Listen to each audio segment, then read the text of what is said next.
Welcome to SDH's coverage of the USL Championship. We'll get you ready for the weekend that will be, first weekend of the month of July.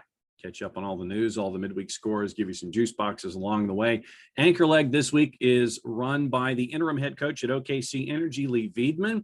We get to catch up with him, and ever since the coaching change at OKC, hot form from OKC in a very, very tough Central Division. Winners of 3 in a row, 2 1-0s, and then a 2-1 win over at Land United 2 this past week as they get ready for their big rivalry match against FC Tulsa coming up this weekend at Taft Stadium. Midweek gave us a really crazy match. It was out of the Mountain Division. We've had the chance to catch up with the folks in the Mountain Division, and it's El Paso Locomotive and RGV. Here's a look at how the game ended. Here's your highlights, courtesy of our friends of the USL Championship and YouTube. The white shorts and orange numerals. And just about set for kickoff here, and we are now underway here at HEB Park. These two teams, 781 miles apart, and one of the defensive midfielders, kind of a veteran mainstay on the Toros team, taking the corner. It's a little return pass there, and it's wide open in front. A shot and a score, and a goal right there by the Toros. Flag is down, no offside. Toros are on top at the 5th minute, 1-0. That was a loss of style there for the Locomotive. You saw it. Take that one away. There are 4 blue kits right there in the center of the box. So where the Locomotive? They're nowhere to be found because they were moving back the other direction. Comparative to the rest of the league, having only played 7 games. I think the only other tier, Sorto, moving into the area, doesn't turn and shoots off the post. El Paso dodges a bullet there, and the ball goes out of play. Sorto almost had his 3rd goal of the season. Great job Sorto does to take this pass, and look at this. Nice job, right foot, centers it again, puts himself one-on-one, and he's millimeters away from getting that in. Ciudad Juarez just across the Rio Grande from El Paso. Here's the free kick, goes in, and it's deflected in a score. It's a goal, and we're all tied up. What a terrific shot by Modis. It caught a deflection and got by Derek, and we're all tied at 1. That was a spectacular strike. And look right here, Modis does a nice job of pushing this to the right. It ends up coming, looks like very off the kind of trying to drive the ball, but they don't really find themselves driving it well. It's floating. They're getting under it instead. Seen a lot of good passing, but not as strong on the finishing. Here's a shot here to goal! Goal by the Toros, a shot save, and Kuzain scores. Just talking about him, he's got his 3rd goal of the year, and the Toros have regained control. Lopez brings that deflected off the back of, I think that was King. And then coming in, Kuzain gets that with a beautiful angle. And keeps on going. Referee playing the advantage here. The Toros with a chance. Osokar is going to send it in. This is Lopez, a chance, a shot, and a goal! Look at this. I mean, after peeling himself up off the pitch, continuing to press the pace, and what a beautiful cross, finding Lopez with a beautiful angle. 10 minutes and change to play.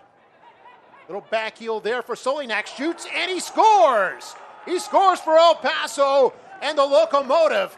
Solinac kind of flaring away, and take a look at this. Just does a really nice job of putting that through the legs of the defender. The last chance for El Paso, a chance to try to tie and keep their 18-game unbeaten streak alive. This ball goes out into touch, and that's referee looking at his watch. That was the headliner for your midweek action. The game between Birmingham Legion and Atlanta United 2 was abandoned after 45 minutes. Heavy storms combined with thunder and lightning in the area. Sometimes you'd get all 3, sometimes you'd get 2 of the 3. But the match was abandoned after 45 minutes. This will be the 3rd match that Birmingham Legion will have to reschedule with an opponent coming to BBVA Field. Should be interesting for the schedule makers as we get further along in the season to have a road team come to BBVA to make up a match. Birmingham Legion, Atlanta United 2. That match was abandoned. We mentioned RGV and El Paso Locomotive finishing up 3-2. Loudoun United knocks off Pittsburgh Riverhounds in a bit of a surprise, 2-1 at Segra. And then your late game, Real Monarchs beating New Mexico United in a back-and-forth matchup. And we've talked about how life is in the Mountain Division. 3-2 your final score with Real Monarchs and New Mexico. United. Let's take a peek at some of the juice boxes as we're heading into the weekend. Once again, courtesy of our friends at Odds Portal. We'll give you some of the matchups for Thursday and Friday. On July 1st at 9 o'clock Eastern, Colorado Springs and Orange County. The switchbacks are a plus 124. Your draws a plus 241. And Orange County is a plus 194. 4 matchups on Friday as we look at it. Red Bulls 2 and the Miami FC. That one is at Montclair State. And Red Bulls 2 a plus 179. Your draws a plus 267. And the Miami FC is a plus 123. 7:30, it is Tampa Bay and the Charleston Battery, who've re-signed Romario Piggott for his 3rd season there in Charleston. Rowdies hosting at Al Lang once again. That one is at 7:30. The Rowdies are a minus 154. Your draw is a plus 268. And the Charleston Battery are a plus 397. At 8 o'clock Eastern time, Sporting Kansas City 2 hosting Lou City, and this one's at Children's Mercy Park. Lou City, they've caught fire recently as well. They're a minus 104. Your draw is a plus 271. Sporting Kansas City 2 is a plus 233 at home. And then we mentioned OKC and Energy and FC Tulsa. That one right now, OKC is a plus 184. Your draw is a plus 250. FC Tulsa is a plus 127. So as promised, let's talk about the anchor leg and talk about this rivalry, talk about the recent resurgence of OKC Energy. Here's the interview with their interim head coach, Leigh Veidman. All right, Coach, first question. What has it been like for you being the head coach on the touchline? What's the adjustment been for you? It's actually been quite smooth because my role as the assistant was very extensive. So there was almost no job that I didn't do. So the real change only is the title, because I've naturally just transitioned over to now, I guess, making decisions rather than, doing a lot of the work. So, a lot of things, go into it. I know that, time management might be a little different, just to give you an idea. This is how I break down my day, cutting a legal pad in half. And, when it comes to setting up your day and managing time to make sure that you get all of the head coach duties in addition to everything else that you were doing, how different is it? Or is it just tacking that on and sitting there and making sure that everything is just that much more regimented for you? Again, a lot has not really changed. There's been some small pieces that I've had to delegate out to others within the staff.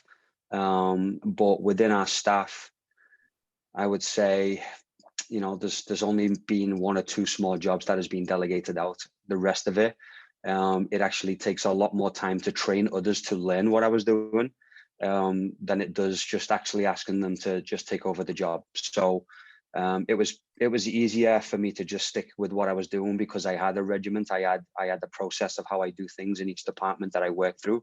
And it was much easier to just stick with what I was doing, and some of the other pieces I could delegate out. And I just as an example is our pre-game video. So when we give our tactical analysis to the team, that was something I typically did. Now I've had to pass that off to somebody else just to free up a little bit more time for me to, I guess, do the management side of things. Whereas before, that was my role. When it comes to your philosophy, how would you describe it to someone who hasn't had the chance to see you either at OKC or any of the other stops? How would you describe your philosophy when it comes to the sport? I have a couple of different philosophies of the sport, a philosophy of management, a philosophy of soccer itself. But I'd say overarching thing for me is just to be a good person and work hard. And I think if you nail those 2 things, regardless of what you're doing in life, you'll do pretty well. For OKC fans who have gotten to see this recent run of form, I guess it's great for them to see you guys rocketing up the standings. But when it comes to what you're seeing out there on the pitch, how much of an adjustment has it been for the guys to understand your message and getting it out there and getting the 1-0 and the 1-0 and then the other result in Atlanta the other day? What's it been like for the guys to get adjusted to how you want to do things? Yeah, well, the thing is that I've not changed a lot, because I thought it would be quite naive of me to come in and start to do things how I want to do them, because I've got to remember that I am the interim right now. So, it wouldn't be fair on the guys to go through 18 months of education and then for me to top that, on its head and say, this is how I'm going to do it. And then maybe in a couple of months time, or, maybe in a few weeks time, a new coach comes in and says, well, I'm going to do it this way. I don't think that would be fair on the players. And it's almost like hitting the reset button. And I didn't feel like that was right. So there were some small tweaks that I made, and it was more personnel, individual tweaks rather than it was a style of play or formation. And those small tweaks has been a thing that has helped us, but also some consistency in the lineup has been a thing that has been massive for us also. If you notice in the last 3 games, we've had probably 95% of the same guys starting the game.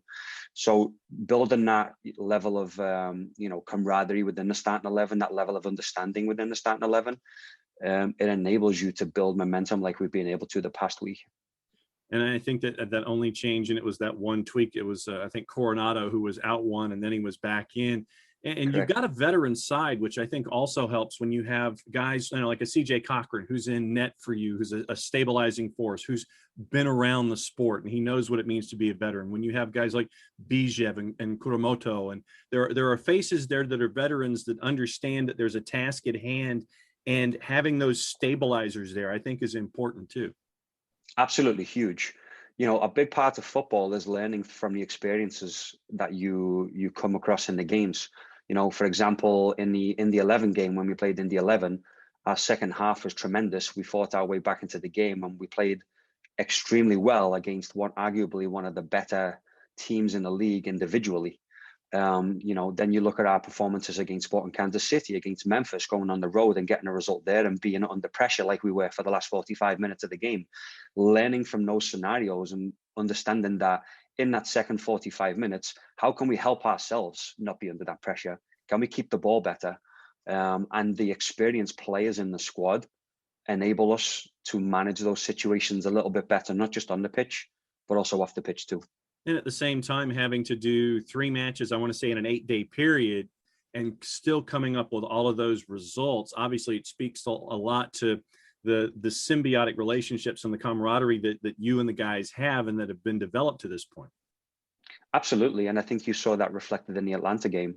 Is we were put under immense pressure. They're a team who want to keep the ball. They want to play. We were coming off the back of 8 days. We were fairly tired, as you could probably tell in the first half. And we went 1-0 down. And that was a big challenge for us to see what we were about as a team. And the guys, the experienced players in the team, I guess you call it the less experienced players in the team. That is what the team is about, is coming together in those moments and finding a way to win regardless of how pretty it is. Yes, do we want to play better soccer? Yes. Do we want to keep the ball more? Yes. Would we like to be a little bit more aggressive in our pressure? Absolutely. But sometimes in games you've just got to find a way to win, and that's what the guys did in the game against Atlanta. When you look at the rest of the division and all the other teams in a very, very tight division that a lot of folks sit there and think that it's going to come down to the very last to figure out who's going to be on the north end of the playoff bar and who's going to go home. When you look at the rest of the division, what do you see? Honestly, I'm not looking at the league right now, if I'm being completely honest. I think what's important for us is to take it day by day, game by game. And, if you do it that way, I think that's how you build momentum.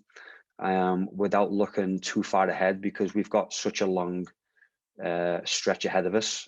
So I think it's just important for us to focus on the short term right now. And I think if we get things right in the short term, in the long term, we'll get our due dividends. When you look at the soccer community there in OKC, and I mean, you've had stops out west in the Pacific time zone, you've had some stops in the Midwest, where you've gotten to see a lot of different places and the soccer communities. How would you explain the soccer community there in OKC for someone who only might get to see it on television and they're just seeing like the game day experience at Taft? How would you break it down for folks? Extremely passionate fans. The fans across the board, even though we've gone through some difficult times recently, they've been extremely supportive. They want to help us find a way to change this run that we had. Of course, you have some fans who are angry, disappointed, frustrated, and that's what we expect, because we know the performances were not good enough. We know the results weren't there. But they've been extremely supportive for us. They've stood by our side. You know, there's some small things that they do in the background, like, for example, I'll give you one of them. One of our supporters groups, they do a raffle every week, and they draw a player's name out of a hat, and they cook meals for those players. So it's small things like that that make a massive difference in the background that people don't see behind the cameras, behind the ESPN, behind the TV, that really have an impact on us here. And we know that we're doing what we can to turn these results around. And of course, this past week we've had has been extremely positive, but we know we still got to be better in a lot of areas of our game. And it's important for us to continue to work on that so we can give the fans what they deserve. And you really don't have a whole lot of rest when it comes to rivalries, because if my calendar is correct, Friday at Taft, you've got FC Tulsa. What has Study Hall been like so far getting ready for a state rival? Study Hall has been fairly relaxed and calm, and hopefully they've had a lot of sleep and rest because they needed it and earned it, first of all. So we've mainly just kept things really light the past couple of days, and we will leading into the game, and just make sure we're prepared for our game individually and as a team.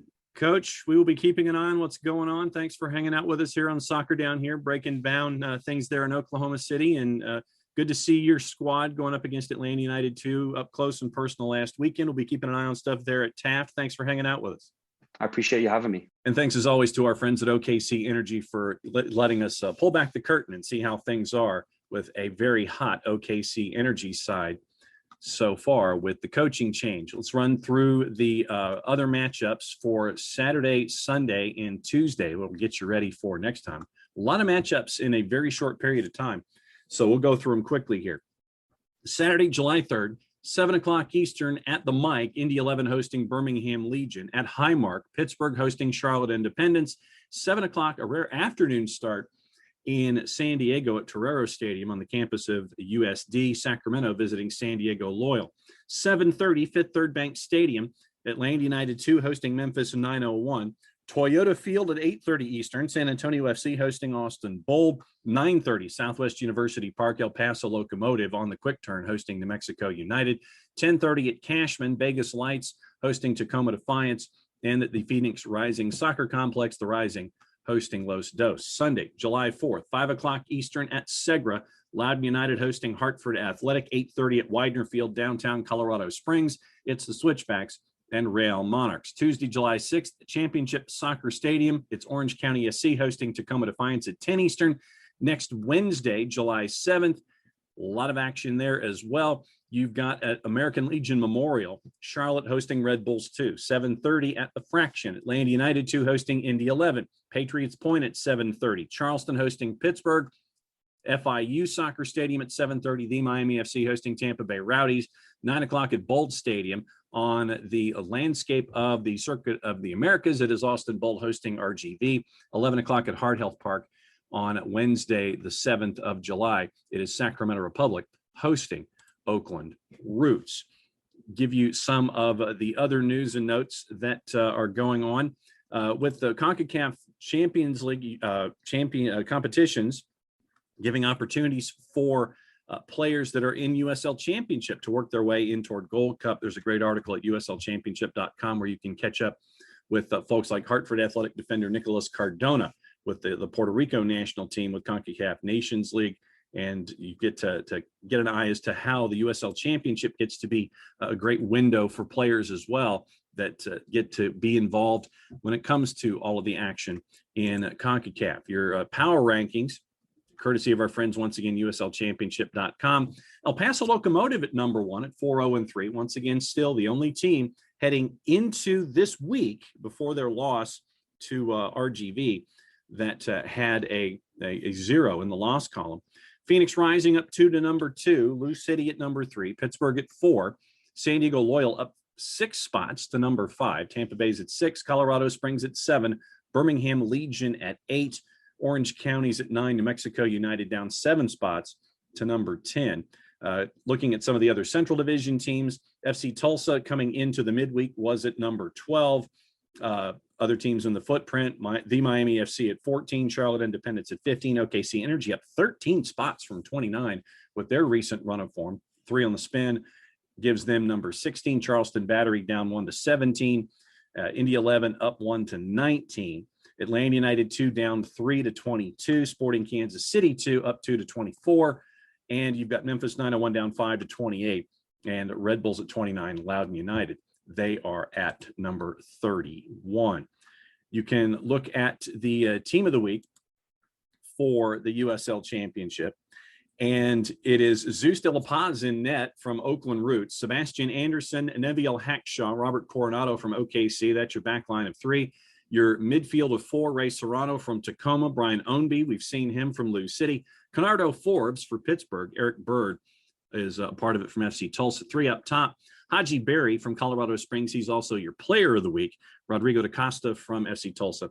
And Nick Hugh Daly from the Charleston Battery. Once again, you can always vote for all of the save of the week, goal of the week. You can do that at uslchampionship.com. Catch up with all the great interviews that are there as well. And don't forget to follow along the USL Championship Instagram, Facebook, and Twitter.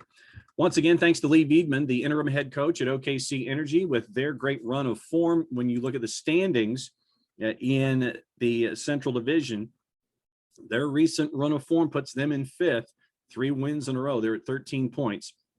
1 point out of the playoff picture. Indy 11, 4 points in their last 2. They're at 14. FC Tulsa, with back and forth that they've had, they've won 2 of their last 3. They're at 15 points. Lou City's at 17. Birmingham Legion, winners of 4 of their last 5. They're at 19. Atlanta United 2's at 12 points and 6. Sporting Kansas City 2, lost 3 of their last 4. They're at 10. Memphis 901, they are at 8 points. Let's look at the Central Division, Atlantic Division, Tampa Bay, Pittsburgh, Charlotte, and Hartford ahead of the Miami FC on goal difference by 10. Charleston Red Bulls 2 and Loudoun United. That takes care of the Eastern Conference. Western Conference in the Mountain, RGV at 20 points through 11, 5 clear of El Paso. Colorado Springs, New Mexico United, they're at 14 north of the playoff bar. Austin, San Antonio, Real Monarchs down below it. Pacific Division really quickly. Phoenix at 19, San Diego Loyal at 17 after having won 4 in a row. Orange County unbeaten in their last 5. They're at 14. Los Dos is at 12, below the playoff bar. Tacoma at 11 points. Sacramento Republic, they've lost 4 of their last 5 at 7, ahead of Vegas Lights on goal difference. And Oakland Roots, 6 matches played this season. They're at 5 points. Once again, thanks to OKC Energy, and thanks to you for hanging out with us here when it comes to SDH's coverage of the USL Championship. Enjoy the matches on this holiday weekend, everybody. Play it safe. We'll see you next time.